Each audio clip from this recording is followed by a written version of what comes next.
Hi, good evening. Um, so my name is Nara, and sorry, hold on a bit.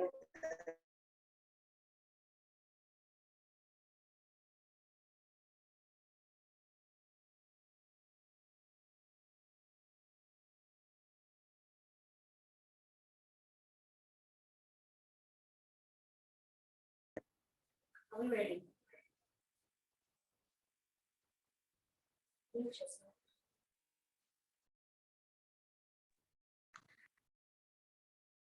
All right, good evening, everyone.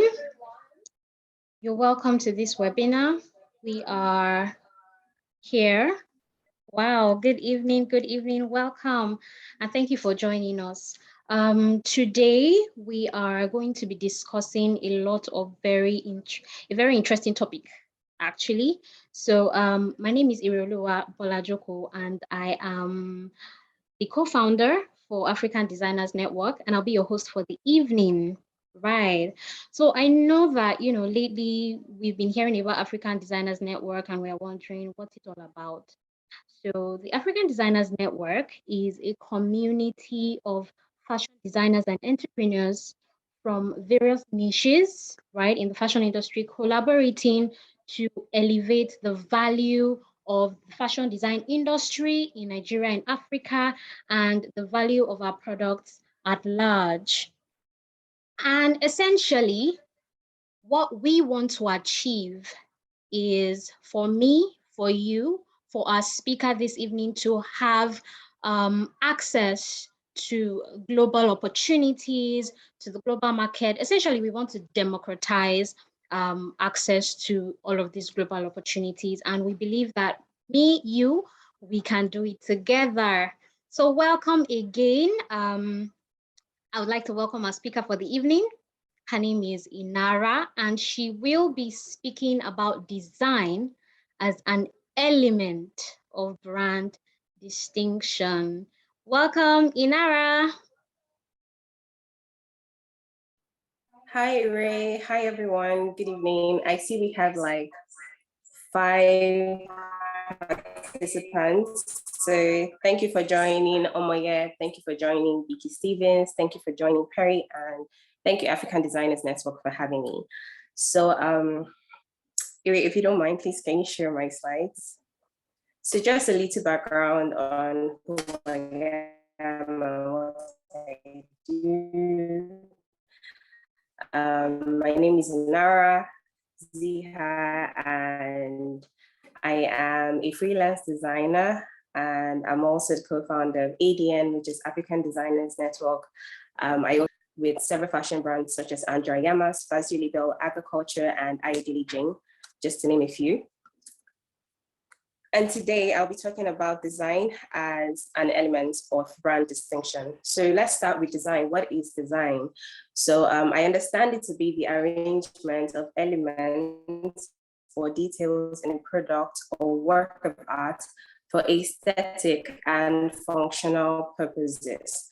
And as a brand, we would define that as a way a product, company, or individual is perceived by those who experience it.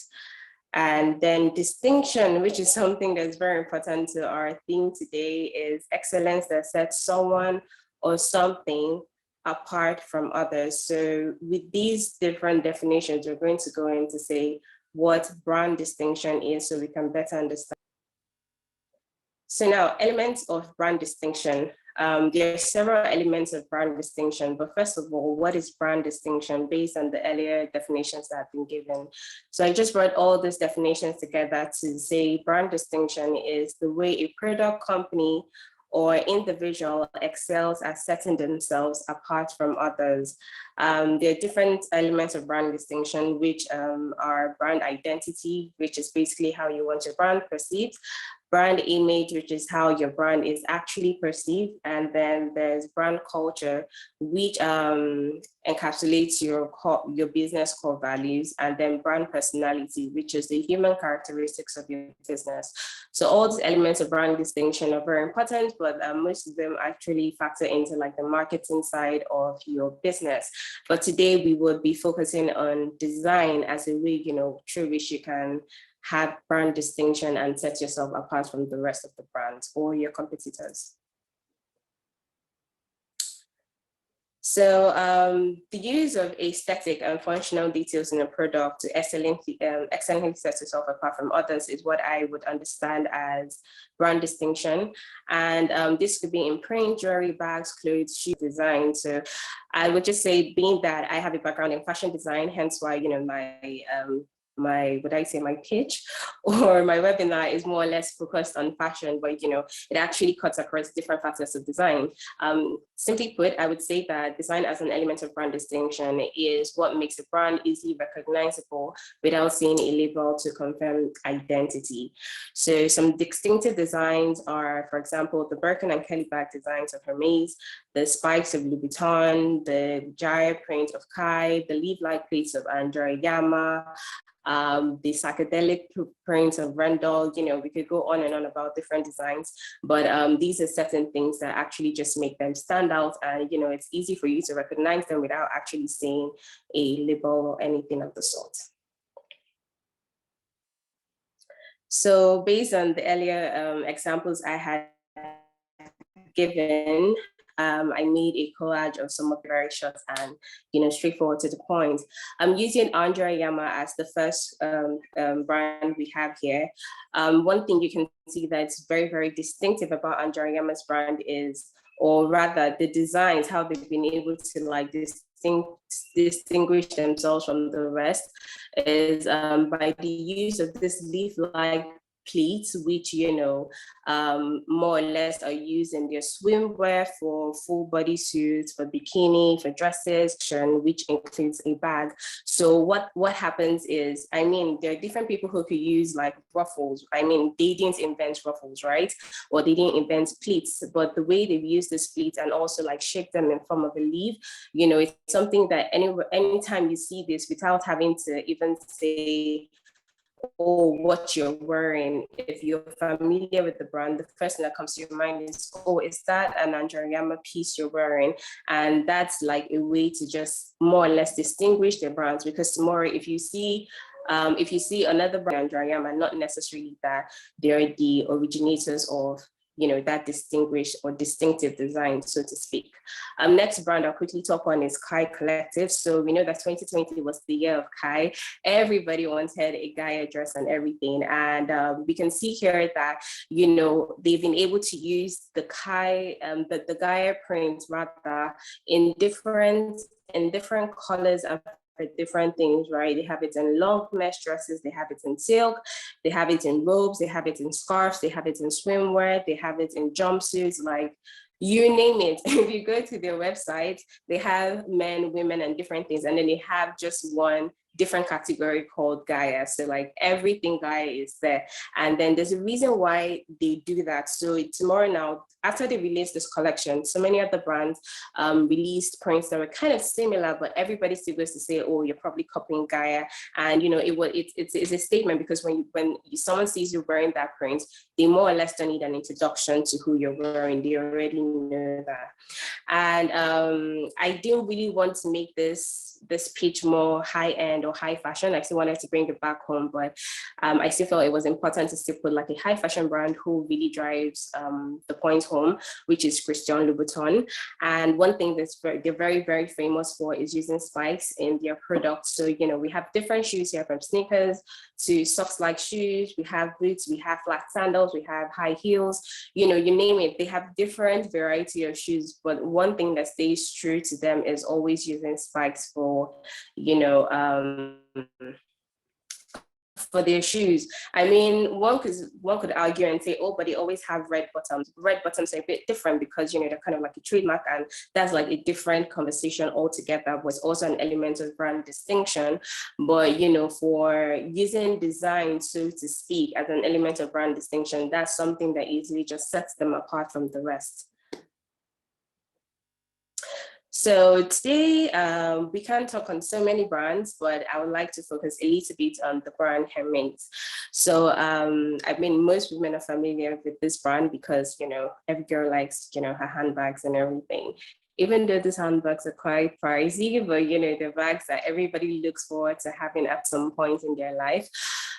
So a brief history: Hermes was founded in 1837 and designed the Kelly bag in 1956, whilst the Birkin bag was designed in 1984. Now, though the house has other designs, these two designs have stood out as their most iconic through the years. Now, a bit of a story. So the Birkin bag was something that was designed like on the flight. So at the time, the creative director of Hermes was seated to this actress Jane Birkin, and she was just complaining how she's a young mother, and, you know, she really needed a bag, you know, which she could put like everything she more or less needed for herself and for her baby. And, you know, he saw that there was a need, and then right there on the flight, he designed this bag. And at the time when he designed it, I don't think he ever thought that it was going to be a staple, because I mean, the bag was designed in 1984, and even till today, it's still very, very like piece.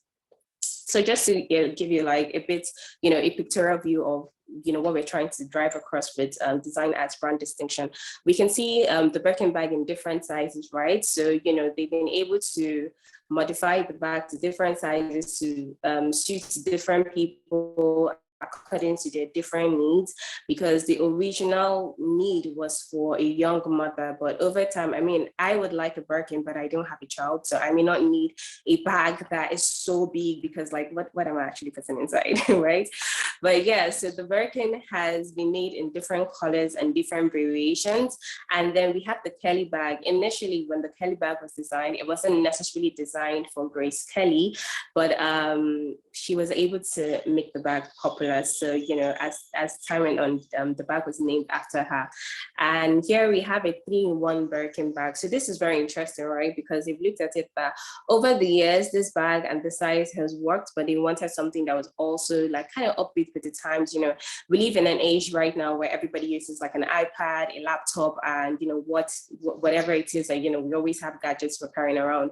So they made a 3-in-1 Birkin bag where, you know, you could have a pouch and just having like a separate pouch to put like a belongings or your iPad and other things inside, a main bag. And then it's also something that when you combine both the pouch and the bag frame, it gives you the classic Birkin bag. Now, for those who might just be coming in, we're talking about design as an element of brand distinction. And I'm using the Birkin and Kelly bag from Hermes as an example to, you know, what we're trying to pass across. So basically, in a nutshell, like I said earlier, right? It's one thing to have several designs, but, you know, as a brand, to encourage like more success, easy brand recognition, and even better like sales and brand opportunities, you want to get you want to be at a point where your design itself is very distinctive, that whenever people come across your pieces, they can easily recognize that product or that design is from your brand. So now, I'm sure you'll be wondering why brand distinction, like at the end of the day, like why is this important to us? So benefits, like I had said earlier, is easy customer recognition, right? I mean, you walk in, even if it's not an original, even if it's a fake, or even if it's a dub from another company or something, right? If you walk in with a certain kind of design, like I used earlier, the Birkin bag, that's a nice Birkin, even if it isn't actually a Birkin, right? So easy customer recognition, competitive edge in the market, repeated business opportunities, because you have something that people resonate easily with, or something that they really like. It's it gives an opportunity for you to always have these different colors, or like I use example of the Birkin, they have different sizes, different colors, and recently they made a 3-in-1, which they released at their autumn winter 2021 collection. And then decrease marketing costs. So this is very important with the rise of social media and, you know, influencing. It's very, very easy to share images and content and everything. And as more and more people use your product, it's very easy for other people to easily recognize your product and also want to like patronize and create content for you and all of that. Easy introduction of new products. So still going back to Birkin, or let me even take it back a little back to Andrea Gamma, right? I know that initially we had showed a collage where they had this leaf-like pleats, which are more or less like a signature on most of their pieces. So initially that signature piece, or rather signature design, was introduced in 2018. And over the years, even as last year, the collection that they released, they also put elements of that design into their brand as well. So it's very, very easy to recognize them. And then customer loyalty. I mean, like, if I liked it the first time, I'm going to like it the second time. Just give me different colors and different options, and I'm going to come back for more. Oh, and please, if you have any questions, please just drop your questions in the comments section. Thank you so much. So, factors that you should consider in creating brand distinction via design. There are different factors such as your logo, your custom art or print, design details, material choice, quality. I have a picture depiction, so I can talk more about that in the next slide. So yeah, so for color and logo, I decided to use Dior as an example for brand distinction. They have different products, but whenever you see, you know, this print where the, you know, we're able to just like break down their logo into this very, very interesting mixture of deep navy blue and like it's not like a cream background, it's very easy for you to identify and know that that's a Dior. Even if it's not exactly a Dior, if you see something like that, the first brand that comes to your mind is a Dior. So it's very easy to just have brand distinction through that. I'll say design details, like I've spoken earlier about the whole leaf-like thing from Andrea Yama. I've spoken about the whole leaf-like pleated design details of Andrea Yama and how they've been able to use it in a handbag and how they've been able to use it in jumpsuits and swimwear, dresses, pants, different options.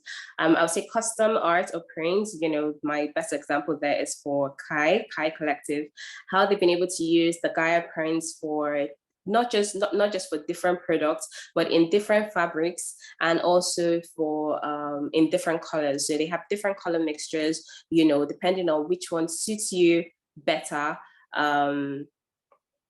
more or less. That's what they've been able to do. Sorry, a question kind of like just threw me off balance for a second. And then finally, design details, like I've spoken earlier concerning Louboutin, using the spikes on their shoes. These are like very, very little things that, you know, you can just consider to say, okay, I'm going to use this form or I'm going to use this thing to create brand distinction through design for myself. Next slide, please. So before I even round up to say closing notes, in design, you create for your consumers, and it's best to stick to what they appreciate best for consumers' business. That's the design, but you know, if it was art, you're more or less like yourself.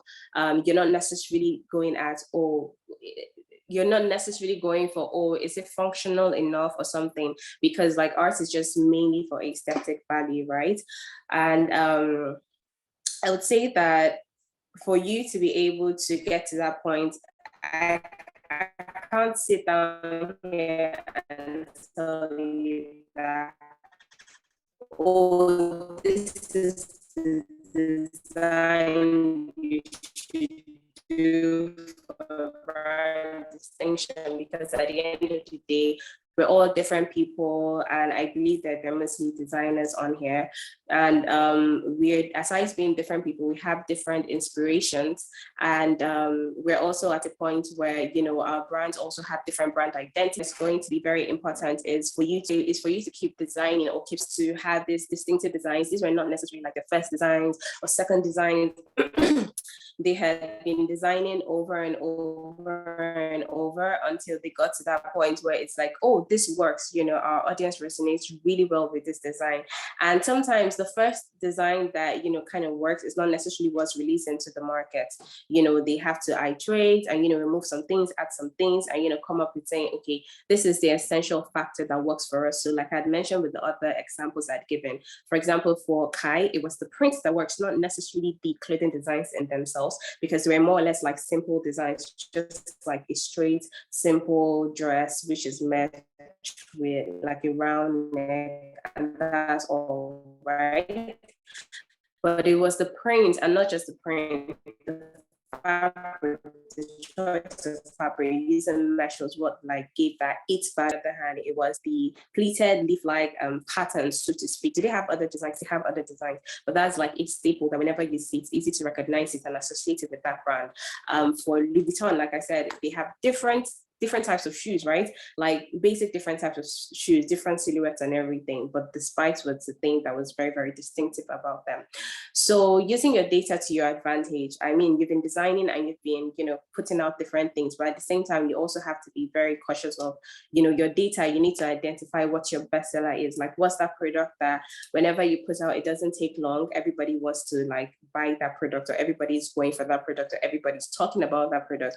You know, you do a sample and you show it to your friends, and, you know, you have different things, but there's this particular one everybody resonates with and everybody wants to have. And then audience feedback, that's more or less what I just spoke about. Let me say again. So you have your bestseller, you want to break your bestseller down into silhouette or form. So it might be the silhouette or the form of your product that really sells. For example, using Jacquemus as an example for his handbags, you know, he has different sizes. He released a new set of halo bags and everything. But the point in Jacquemus is, aside being a minimalist design, if you notice, most of his bags are trapezoid. So he knows that the trapezoid shape actually works best for, you know, his bag designs. Audience feedback, what are the designs that, you know, people want so much? Unique details, like I mentioned about Andrea Yama, material choice, like I mentioned about Kai and mesh, and aesthetic, either you're a minimalist or a maximalist brand. And thank you guys. I'm going to look through your questions, and I don't know if we have enough minutes. Iri, do we have enough minutes so I could answer some questions? Or if I can't, I will just take, you know, notes of your names and everything, and then we'll answer them on African Designers Network. All right, so we have 5 minutes to go. You can look through the chat box, or I can check for you, and then we can answer those questions. So there's a question in the chat box that says, what happens to all these Nigerian brands that are focused on dyeing or adire? They're kind of starting to look alike, and of course, cheaper knockoffs come into it. Any advice on brands trying to go that route or currently operating in that space? Okay, so I would say for Adire, right, if we want to go back to how I was trying to just give an example of how you can like break down so you can have distinctive designs. What can actually set them apart is they're more or less two things. They're different processes through which people do Adire. So it's either they have to come up with their own distinctive methods on how to do Adire and create like newer patterns, or their designs have to be very different. And when I say different, it might actually maybe be in their silhouettes or form, or it may be in a design detail. So I think at the end of the day, it also has to do with what's it called again? It also has to do with what the particular brand is. And this is actually one of the reasons why we spoke about this, because we're at a point where everybody wants to start a brand, but like people aren't bothered in like having distinctive brands. So, you know, we just all go to the markets or just go online, see what other people have done, buy fabrics, copy and paste, same thing, garbage in, garbage out, and refine it like that. But I would say that for those Adiwe brands, you have to think of ways they can come up with like ingenious methods of creating their own custom Adiwe prints, or they're actually either changing their silhouettes of form. I mean, Adiwe brands vary, right? People use Adiwe for shoes, for clothes, for bags, for different things. So I can't really pinpoint to say what exactly you're using the Adiwe for. But I think those are like the things. Either change your process of creating your Adiwe or change your silhouette or form.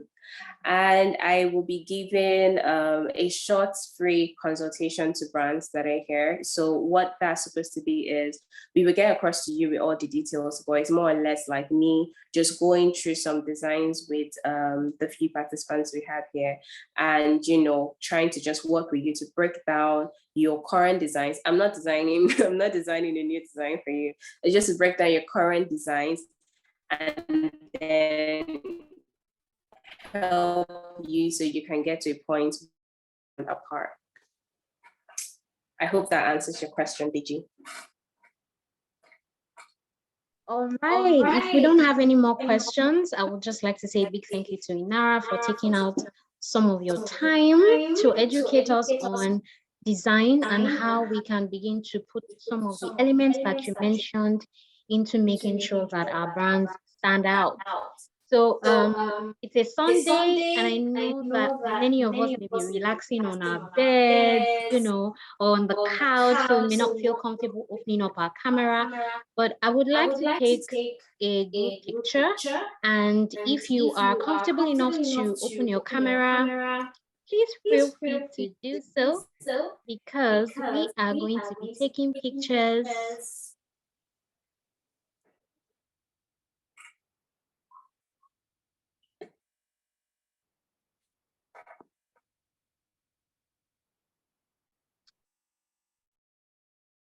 All right, are we ready?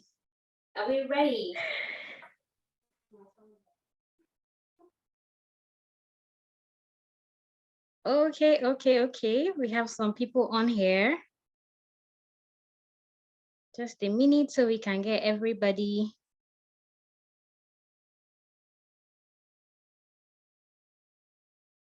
All right, we have you guys. So thank you so much to everybody for joining this meeting. We are really grateful to have you, and we hope you have gotten something really juicy, right, and important from this meeting. I have learned a lot, and definitely African Designers Network, we will be posting some of the nuggets that we got from here on our Instagram page, on our LinkedIn. And if you don't already follow us, please do follow us on Instagram at African Designers Network, and on LinkedIn at African Designers Network. I'm not sure we have a Twitter page yet, but when we do, we'll let you know. You would also subscribe so that you'll get access to, our first-hand emails about what's going on, what we are doing next. But typically, we would be hosting webinars like this, inviting the best of the best in the industry to show us their experiences, to tell us about their experiences, and give us a little bit of insight into how to get into those spaces that some of them are. So again, thank you very much to everybody for joining. It's so good to see all of you here, and we hope to see you in our next meeting. Thank you for coming. Thank you, everyone. Bye. Hope you have a great week ahead of you.